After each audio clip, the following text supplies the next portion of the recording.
Good evening. Today is November 30th, 2020, and this is the 29th episode of New Paradigms.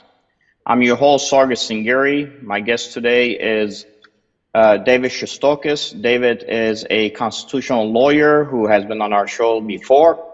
Before we begin our show and our second portion of our discussion with him today, I do want to say a happy Thanksgiving to everyone. I know it was difficult circumstances, but I'm hoping that with everything that was taking place within our country, that you had an opportunity to at least enjoy this Thanksgiving and hope for better ones. Our prayers are with all our viewers today.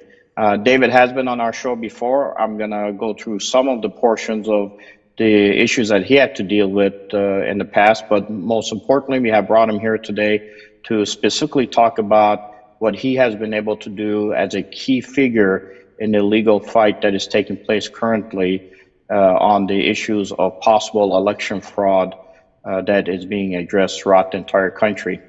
David, it is great to have you back on our show again. God bless you, and you've been doing a yeoman's work. Thank you for being here with us today.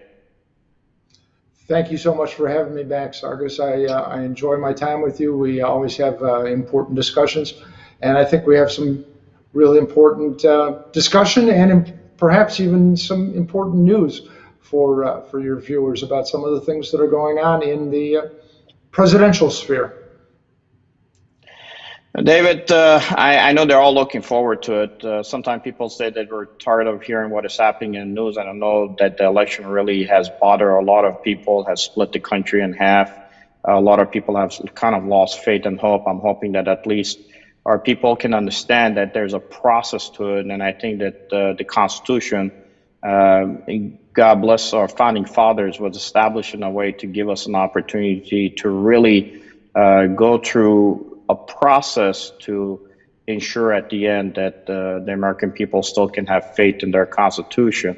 But before we begin, David, again, I know you worked as a state's attorney, assistant state's attorney before here in Cook County. We again had another bloody weekend of shootings here over the Thanksgiving weekend in Illinois. It is unfortunate that more casualties have taken place. I mean, you can see 9 killed, 37 shot, bloody Thanksgiving. The numbers continue to rise. I don't know, David. I mean, you worked on these issues before. You worked on issues with policing as a assistant state's attorney. Is there anything that you can offer that might give us, hopefully, some hope that some of this will change? Or has it been like this before? It's just that is now hard to kind of get in front of it is because we got elected officials that are just not interested. I would suggest the end that you suggested, that we have elected officials that are just not interested, is probably as much a part of the problem as anything else. Of course, when I was an assistant state's attorney, Cook County Jail held about 13, well, actually it's built to hold 12,500 people. And we were pretty close to 11,000 most of the time, which meant that we were doing what we needed to do to keep dangerous people off the streets. And there is this new policy that, unfortunately, State's Attorney Fox has instituted to essentially turn people loose. It's like a revolving door. The current population of Cook County Jail is about 4,500. That means there's about 7,000 empty spaces. And it's not that we want to or should lock up people, but the fact is that there are people that are dangerous, that when they commit crimes and when they're accused of serious crimes, they should have significant bail set for them to do one or two things to ensure that they show to court, because either they or somebody close to them has made the assurance that they'll be in court, or they don't make bail, and then then the streets are a bit safer until such time as they have trial. I understand the concept of innocent until proven guilty, and I also understand the concept of no obscene bail, and that's correct. But when when the jail becomes a revolving door, essentially there's no consequences, and you wind up with situations like we have. When the prosecutor is lawless, the citizens become lawless. I know that as a assistant state's attorney, you were involved in over 10,000 criminal prosecutions. So, you from your background, you've seen it before, and you worked on felony review unit, participating in police investigations also, and making and I should say making charging decisions on over 400 of those felony matters. So, as a prosecutor and a defense attorney, I know you've lived with the Constitution and the court norm on a daily basis for more than 20 years. Is there any other fixes besides just electing and trying to at least get the right people elected to office? Is there anything else that we have constitutionally at our disposal to be able to at least pressure the system or these elected officials to make these type of changes? It's a terrible shame, Sargis, but I would suggest that, well, there are other things available. As you see, the federal government in any number of places around the country launched what they called Operation Legend, which essentially puts federal penalties in place and cooperate where the federal government and the local prosecutors and the local police cooperate together to get people off the street that use guns, because federal, when you commit a crime and you're charged federally and you commit a crime using a gun, there's a minimum of a 5-year prison sentence. And about 20 years ago or so, they did this in Richmond, Virginia. They called it Operation Estrangement, where because people would be charged with crimes in Richmond, Virginia for using guns, and then eventually they got the idea that they were going to be sent away for 5 years automatically in a federal and do federal time, and it's not day for day, it's 5 hard years. And that turned out to be in the first year there was a 40% decrease in shootings, because even folks that were doing drug deals started doing their drug deals and not carrying guns because they didn't want to be sent away to federal penitentiary for 5 years.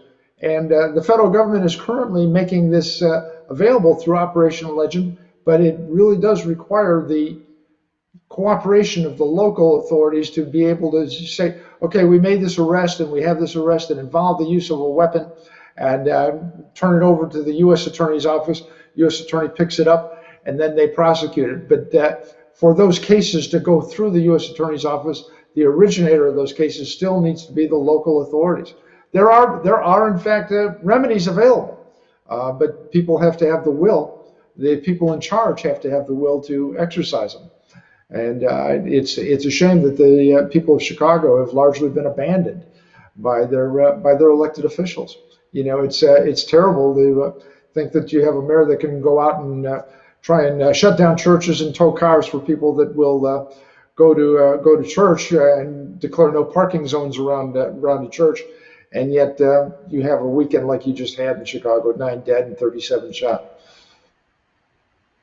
It's unfortunate. Look, and I think unfortunately every show I'm going to have, we're probably going to have this discussion. Hopefully we'll be able to sit down and talk offline and maybe come up with a remedy. But I know more importantly, the reason I have you here today is that you are currently working on issues and topics that are related to this year's election, lawsuits, and you just recently again came back from Pennsylvania. I know you've been tagged to go other places. For those who don't know, our viewers, that you have done a lot of this pro bono. I know recently some of those out-of-pocket expenses have been picked up by the legal team that is working for President Trump's, and I wouldn't say just President Trump's case. I would say just on the election fraud itself across the board. Give us an update where we are at, and what should we expect now from last time we spoke. Well, last time we spoke, I was still in Pittsburgh. I had been in Pennsylvania for 5 weeks for a period of time before the election, and then for until the day before Thanksgiving. Actually, until Thanksgiving Day, I was in Gettysburg, and in Gettysburg we had the hearing that we're showing pictures about, where the Pennsylvania State Senate had a hearing on election issues and irregularities. And it was a significant hearing in terms of the fact that it brought to light and attention things that the mainstream media is not covering. They keep saying that there's no evidence. Okay? And we had about 15 witnesses that day, but besides the 15 witnesses, I've personally accumulated and taken 25 affidavits from people who had witnessed things as varied as trucks pulling up to the dock of the election center in Allegheny County, Pennsylvania, which is where Pittsburgh is, to the situation where 300 and some odd thousand ballots were counted without oversight by anybody. They might very well have been opened and filled out in the back room by some employees. What's been going on has been just horrific.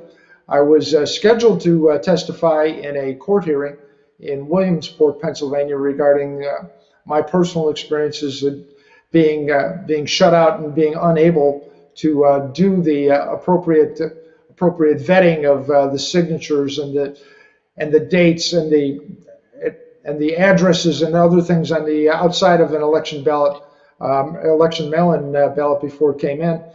And then that case has now gone up and it's on its way to the Supreme Court. When it comes back, I expect that I will likely go back to Williamsport and testify. I've been living and breathing Pennsylvania, but what people may not understand at the moment is the fact that, and it needs to be pointed out, is that the legislatures of the states themselves have the authority from the Constitution to appoint the electors in the manner that they see fit. And since 1938 in Pennsylvania, they've had a system in place where the winner of the popular vote gets certified by the Secretary of the Commonwealth, the equivalent to the Secretary of State in many places. And then that certification turns into the electors for the state of Pennsylvania. This, despite the fact that law has been in place since 1938, the Constitution gives the legislature what they call plenary authority to, in fact, appoint the electors that the legislature sees fit.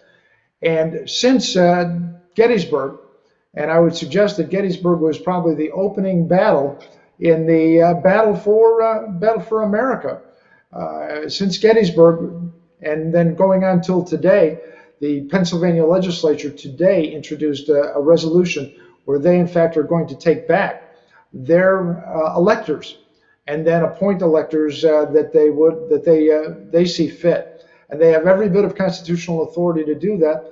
And that's because we were able to demonstrate to the Pennsylvania legislatures in that hearing last week in Gettysburg the vast amount of election fraud.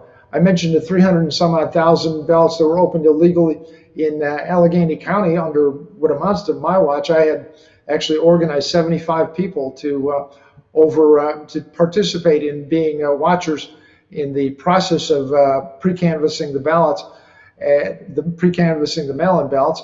I've been part of that person, and there was 330,000 over there, but there was another group over in Philadelphia area, in about Philadelphia and some surrounding counties, and the total there that was opened illegally in Pennsylvania was about 680,000 ballots that were opened utterly and illegally. And the one lawsuit that I would be testifying as a witness in is asks the judge appropriately to throw out any ballot that was opened illegally.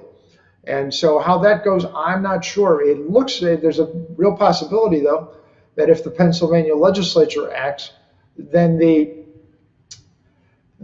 court activity will become moot, because the court activity has to do with whether or not those ballots will be set aside. And I think it's important to point out that if in fact that does happen and those ballots are set aside, and people will say something about any number of people being disenfranchised, it's important to realize that if in fact folks are being disenfranchised, it's because of the illegal activities of the local officials in opening ballots without any oversight, in misusing the USB, not having the appropriate provenance or what they call chain of custody, in the precincts in the normal election day balloting, the information is transmitted from the precinct to the headquarters via a little USB stick, so that it doesn't go over the internet, and so that but there's in Philadelphia there are 47 unaccounted USB sticks, that did not have the chain of custody appropriately followed. So nobody knows where they went, nobody knows where they came from, nobody knows how they got. So it's not just the mail-in ballots that were abused. It's any number of things, and of course that doesn't even begin to talk about the Sidney Powell Dominion circumstances. These are what we're talking about are the more traditional types of election. And I believe it's more appropriately called election official fraud than voter fraud. It's not really, the voters aren't really engaged in fraud. It's the election officials themselves who are engaged in fraud. And as the mayor said, as Mayor Giuliani said when I was with him in Pennsylvania, he said, it's just kind of funny that in Pittsburgh and in Philadelphia and Atlanta and Milwaukee and Detroit and Phoenix, that somehow or other, everybody that's running the election there woke up that day and said, we're not going to let the Republicans see what we're doing inside the election facilities. It's very strange that all 7 of those places, everybody woke up and did that at one time. This is election official fraud. And it only takes 10, 12 people to do it. And when people say, well, there's not this vast, huge conspiracy, it really only takes 10, 12 people. It used to be when mail-in ballots, or what we used to call absentee ballots, would come in, they'd come into the election facility, and then they would be sent out to the precincts to be counted. And I believe there's close to 1,000 precincts in Allegheny County. And if they sent those out, then each precinct has about 300 ballots to deal with, right? As opposed to 300,000 all in one place, where one person or a handful of people can control what happens to those ballots. And this is the centralization was a huge problem in terms of creating the opportunity for this huge fraud. And our founders, when they built the separation of powers and checks and balances, they actually proceeded to put the government together on a principle that they didn't trust anybody. They thought that there was a certain number of us that were corrupt, and the rest of us, to some degree, more or less, were corruptible. And the only way to give government the authority to exercise authority over ourselves and our lives was to give them enough authority, but to be able to place these little pockets of power in different places, so that each little element of government was overlooking the other. And one of those elements since 1789 has always been that there are adversarial monitoring of election counting, of election results. You don't need a disinterested third party. You don't want a nonpartisan individual. You want a Republican and a Democrat sitting there together watching what's going on. Each with a vested interest in the outcome. That's the way you're going to get a fair outcome, is when they each have a vested interest. Neither of them trust each other, so each of them is going to keep an eye on each other. And as much as we like to think that people are good and kind and decent, and maybe for the most part they are, but it only takes a handful of corrupt people to destroy the whole system. And I would suggest that what happened in Gettysburg was the first salvo in the battle to return integrity to our elections. Well, David, I mean, we've talked about what we started getting here in affidavits too in Illinois. Same thing. There's areas where you had ballots being opened, the Democratic judge being there without the Republican being notified. And then after the Republicans show up, they say, who opened these? They say, well, it was open on this date. Of course, did they make a call on it or not? Nobody knows. Somebody's saying, well, we put it in a public announcement. Where it was a public announcement that was sitting on somebody's page, closed up, without having anybody make a phone call out to make sure that those Republican watchers were on the ground.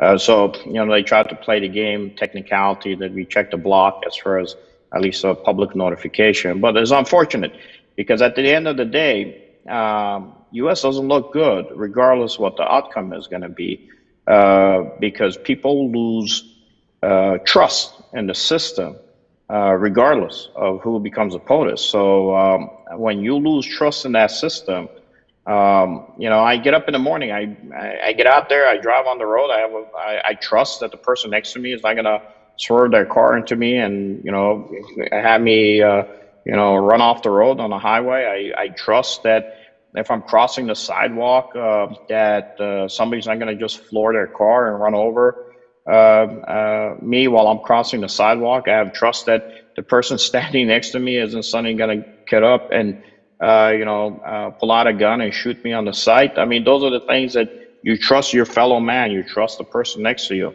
If you cannot trust, once you violate the trust, and whether people like to believe it or not, regardless of how the outcome of this election is going to go, the trust was violated.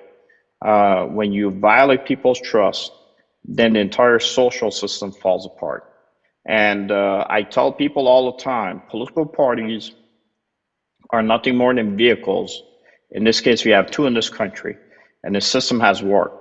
The ones who came along and wanted to destroy the two political party system, to have just their political party be in charge and just their viewpoints be the ones that are going to have to be enforced, regardless of what is good for America.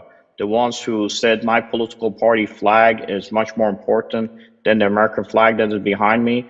So these are the same people who take this U.S. flag out of the hands of their children and put either a donkey's flag in their hand or an elephant's flag in the case of the Republicans. And that cannot be the way this country moves forward. But it is unfortunate. It is what it is. And we hope that we come out of it at the end with people trust being restored in the system. And I think the best possible document that our founding fathers gave us is the Constitution itself, which is the reason why we have to fight to keep the Constitution alive and keep working within its guides and systems. And now, hopefully, at the end, the Constitution will prevail. I do want to go ahead and go through some of the sound bites of the case you presented in Pennsylvania, and then we'll come back and discuss further as far as where we need to be.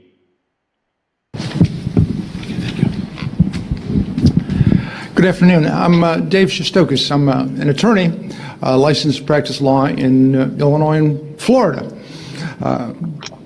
Some time ago, I was a Cook County Assistant State's Attorney Prosecutor, and during that time, I actually did election law enforcement during the course of that time, including seeing to it that people had appropriate access, precinct openings and closings, that machines were zeroed out.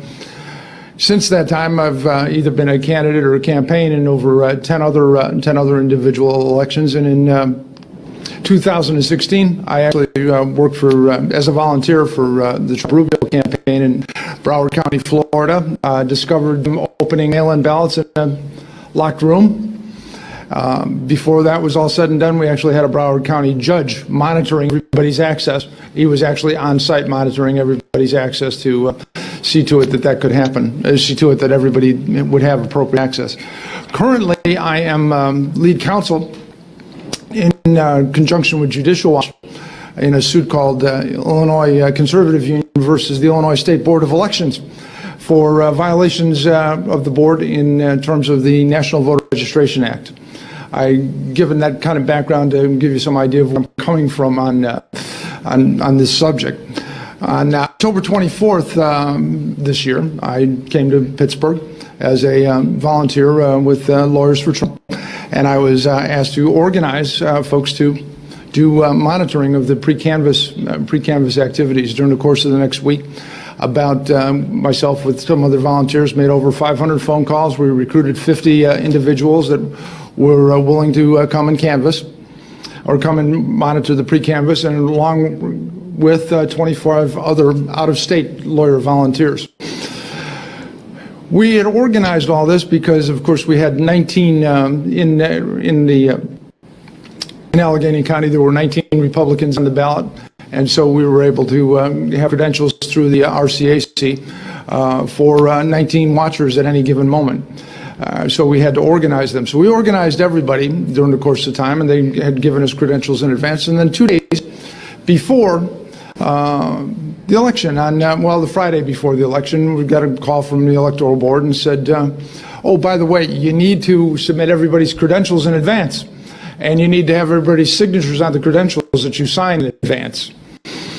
And of course, we'd already had put together a team of 70. We'd allocated them 4 hours a time over in 4-hour shifts to be able to monitor through the course of the whole period of time. And then over the next 3 days, we scrambled like heck to try and get signatures from the various volunteers and other council that were assisting us. Needless to say, we lost about 25 folks that we were unable to get the credentials to in advance and get the signatures back and forth and all the things necessary to do that. So I wanted to mention that you're hearing about huge global issues, but it goes down to the petty as well. It goes down to the petty as well in terms of interfering with his access and interfering with changing rules. I know Secretary Bookvar changed some huge rules, but the local boards, day in and day out, were changing rules as well to make the monitoring process next to impossible. At any rate, we did that, and then we wound up. I went with a group at about 6:45 on Election Day to 901 Pennsylvania Avenue in Allegheny County, where they were doing the pre-canvass. And at the time when we arrived, we were herded into what's best known as the corral. I'm sure you've kind of seen or heard about those things. It was a fenced-in area that was the fence was maybe 2.5, 3 feet high. Closest anybody could get to make any observations was maybe 15, 20 feet from the closest ballot processor to the maybe 150 feet, because we were in about a 20,000 square foot area where the biggest room was taking place. Biggest activity. David, that kind of lays out what the issues were across the board. I mean, look, we've seen some of those across the country. I know that I've received a lot of affidavits. Even today, I received 2 affidavits. One from someone who actually ran here in Illinois, and all I've done, we've worked. We've sent it out to Sidney Powell and our Mayor Rudy Giuliani, and of course through the various different networks to get it there.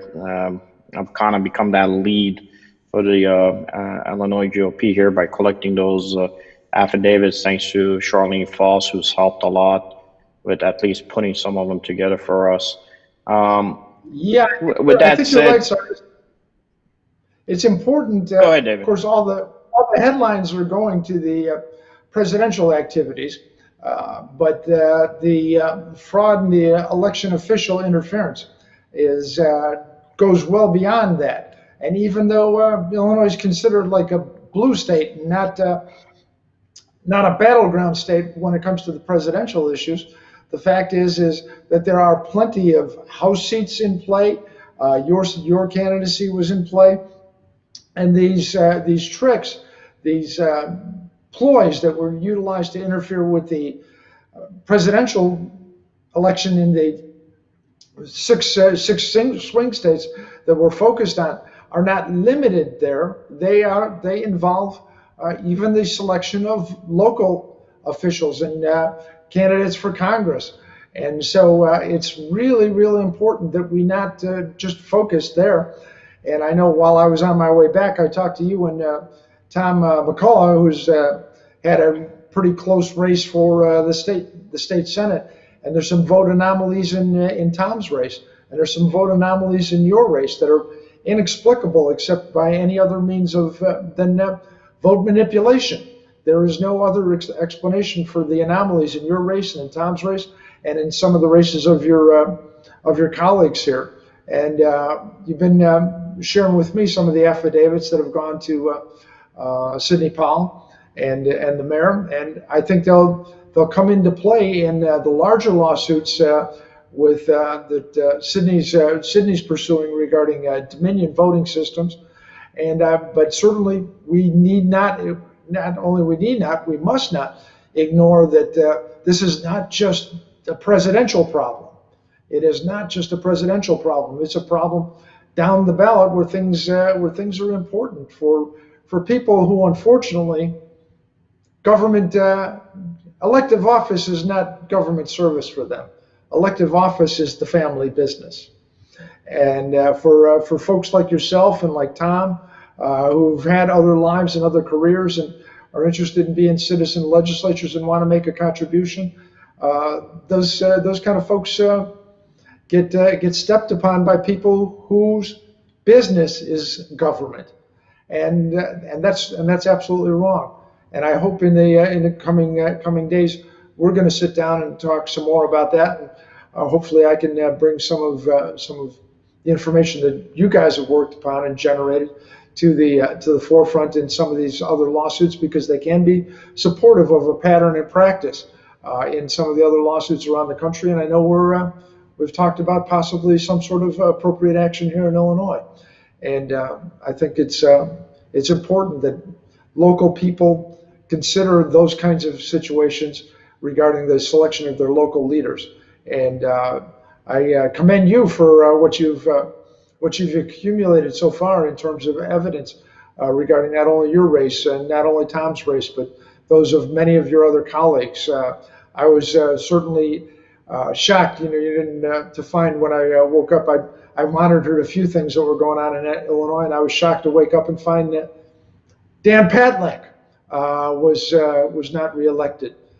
There's no real reason to believe why Dan, who's got a great record, is absolutely out and about in the community all the time, explaining the ins and outs of something very important, the Tax Review Board, something that affects everybody's day in and day out life.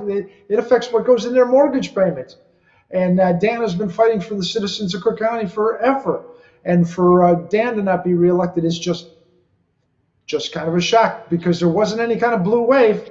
I was talking to Steve Bolton today, who's the new chairman of the Chicago Republican Committee, and he was talking about the president's increase. He almost doubled his share of the minority vote, and he practically won the Hispanic vote, the president's inroads in Cook County. And to see to it that the president is making those kinds of inroads in Cook County, and a great public servant like Dan Patlak was to lose re-election, there's something that doesn't make any sense. And the people of Illinois need to take a look at their own things and consider that what they hear about is going on in the presidential election. The president is just one guy at the top of the ballot. There's a whole bundle of people down below. And when folks are making up fake things for Mr. Biden, they're on the same team, and so they're making up fake things for people down below. So we hope that we're going to go someplace with this situation here in Illinois, as well as what we're going to do nationally. But I'm really encouraged by like I said, the first salvo in this war to bring back integrity to United States elections taking place in Gettysburg. I'm honored to have had the opportunity to be some small part of that, and hopefully we can utilize that experience in other places. You can't just stop them with the president. You got to see to it that the elections have integrity all the way up and down the ballot. Yeah, look, it's not about one individual person. You could also put Frank DeFranco, who ran for circuit judge here, and the fact that he lost to an individual who was a political appointee, didn't even have any type of a really background that would qualify them at the level it qualified him. Dan Patlak liked both parties, Democrats, Republicans, who liked him because of the fair job that he did. Even his colleagues are Democrats that were working with him in the office like them. And the fact that you suddenly end up losing these numbers, and in case of, as you said, Tom, where you have a national election, people don't know that in Illinois, the Senate seat actually has 2 House districts in it.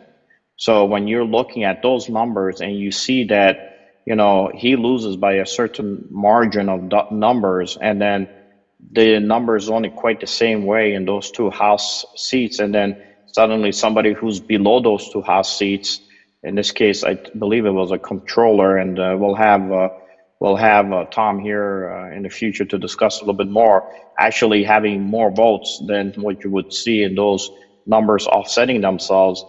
It's a shame, but it is what it is. We are where we are today. Uh, how do you restore trust at the end of this process? Is it as simple as saying we went through the constitutional process and this is what came out of it, that we fall back on the Constitution?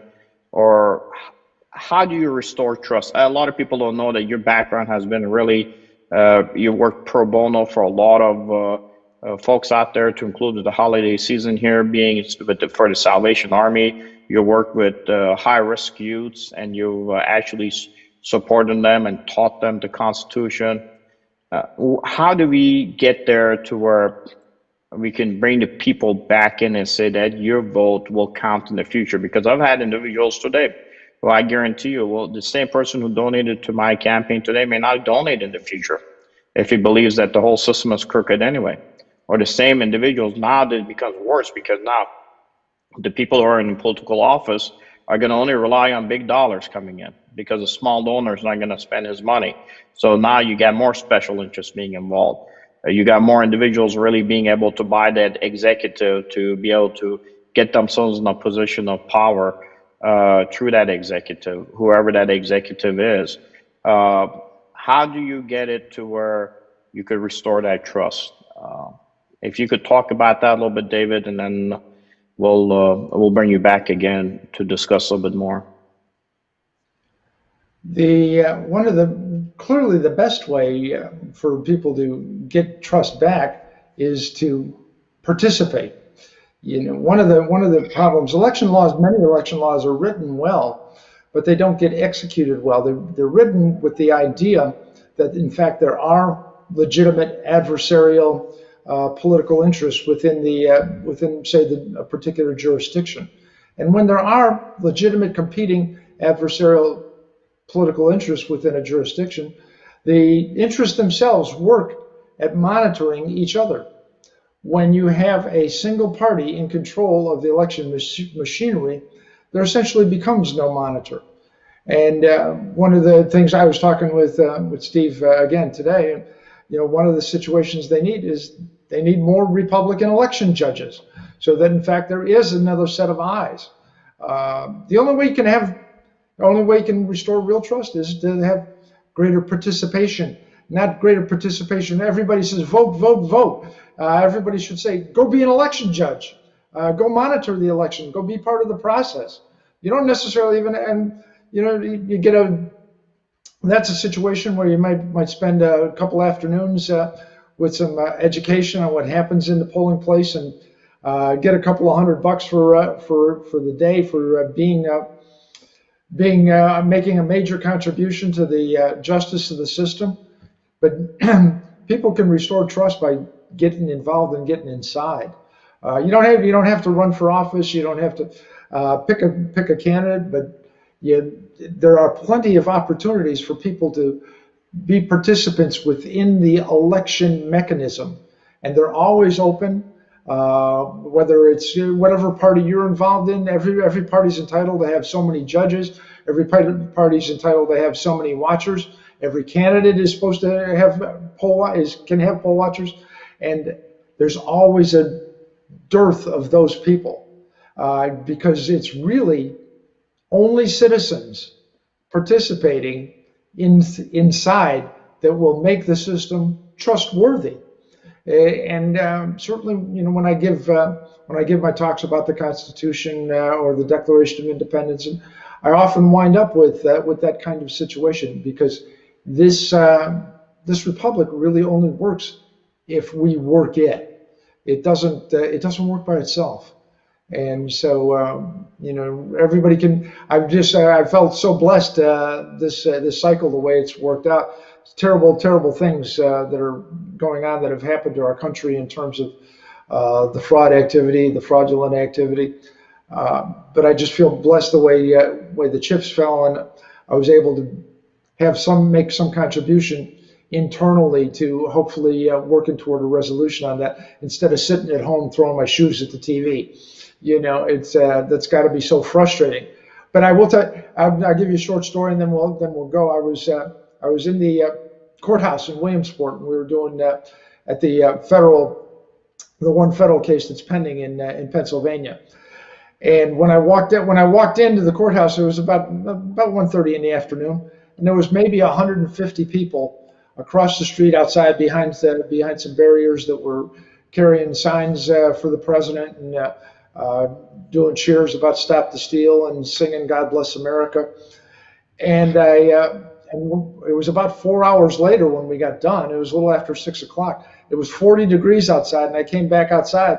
And as I looked across the street to the parking lot, there was about 50 people still there that had been there all day in 40-degree weather outside, keeping watch and holding vigil to what was happening in the courthouse.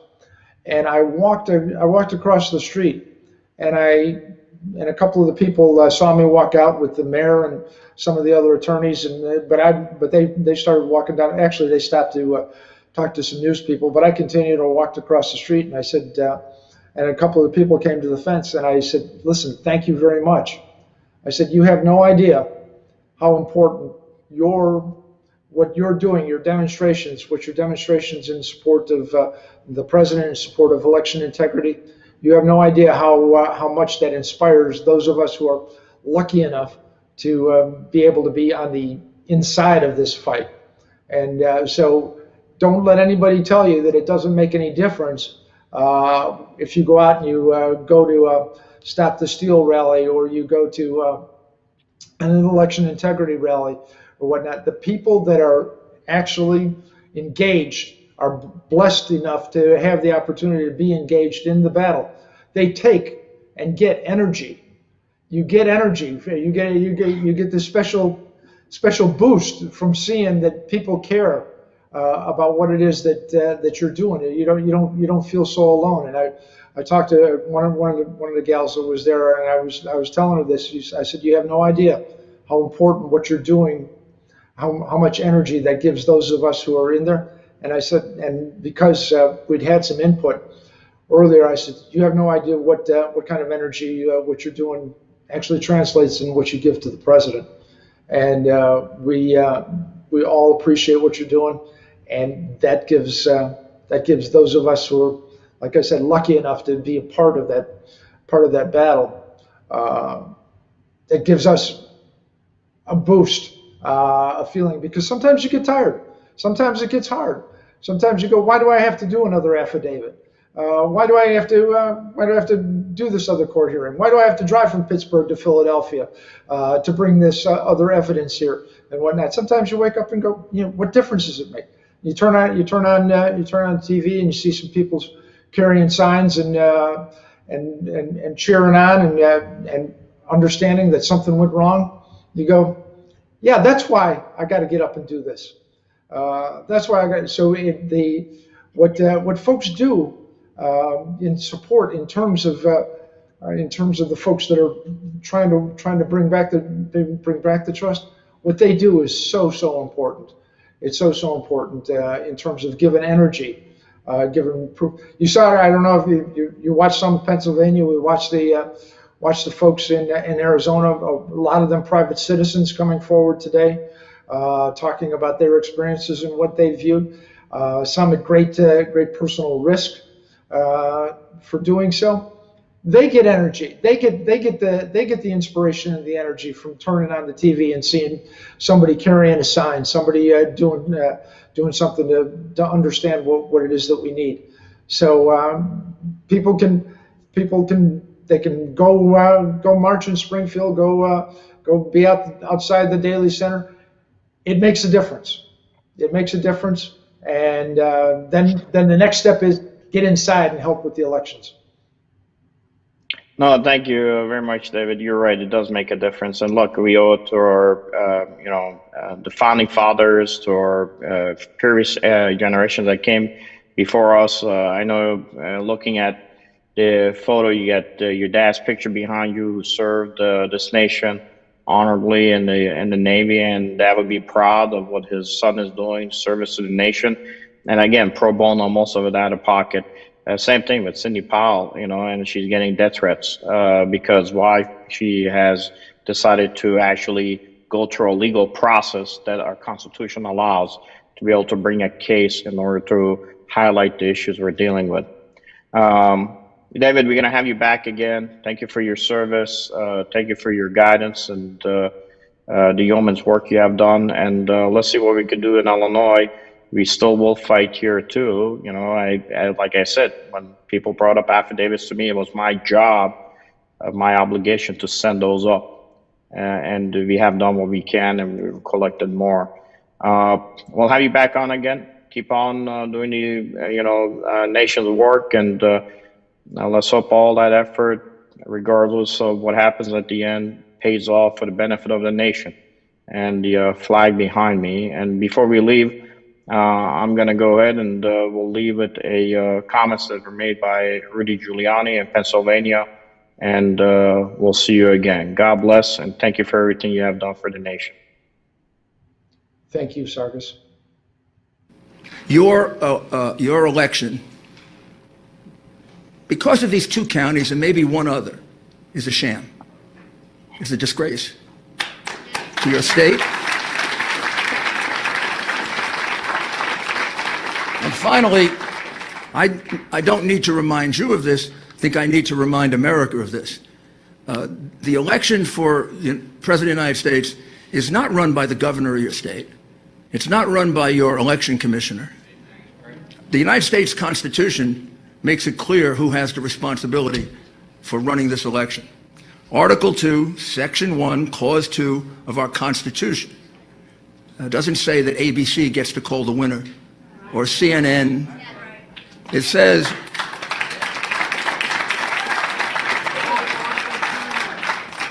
each state shall appoint in such manner as the legislature thereof may direct a number of electors. It's the state legislature that controls this process. It's your power. It's your responsibility. And I think you know, and you have to convince the rest of your members, Republican and Democrat, they owe that to the people of your state, and they owe that to the people of the United States. Because if this happens without consequence, if they can just enter 600,000 some odd mail-in ballots without allowing a single Republican to view it, what's to say that next time they won't do 1 million or 2 million? I know crooks really well. You give them an inch and they take a mile, and you give them a mile and they take your whole country.